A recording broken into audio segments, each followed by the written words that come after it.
niongezea na idea nyingine. Mwanangu anaitwa Kiba. Okay, kwa hiyo ulirekodi kwa sababu ya mwanao. Mwanao gani ambaye pengine sasa hivi yupo kwenye 96.1 akusikilize? Ni nani? Anaitwa Kiba. Kiba. Zakayo Monge almaarufu kama Kiba. Tunamhitaji Kiba. Vipi reaction ya familia yako mara baada ya kugundua kwamba unafanya music, hasa labda pale ambapo walikuja kukuona kwenye kideo? Unajua ngoma hizi zishazunguka sana, ndio?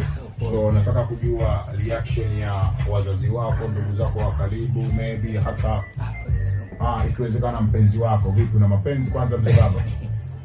Mpenzi sina. Au sio? Wasanii jamani, wasanii. Hiyo ni official. Sina mpenzi. Okay. Ni hivi, mimi nilikuwa nafanya muziki, nilikuwa nafanya kisirisiri, yani kwamba nafanya, sitaki mtu yote wa kwenye familia yangu ajue. Nafanya mimi kama mimi. Kwa hiyo nilikuwa nimeenda sasa. Ile sasa nipo chuo. Nikawa na push ile link sasa, ndo wakajua mbona hivi na hivi. Sasa tayari shavuka hizo level za ku.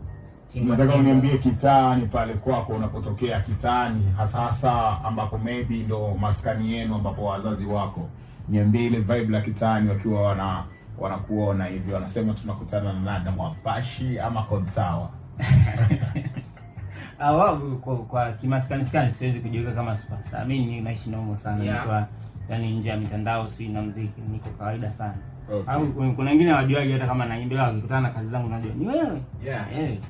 Okay, umefanya muziki Dar es Salaam wakati unasoma, lakini umefanya muziki Mwanza kwa sasa hivi ambako unaendeleza mitikazi. Vipi utofauti wake ukoje?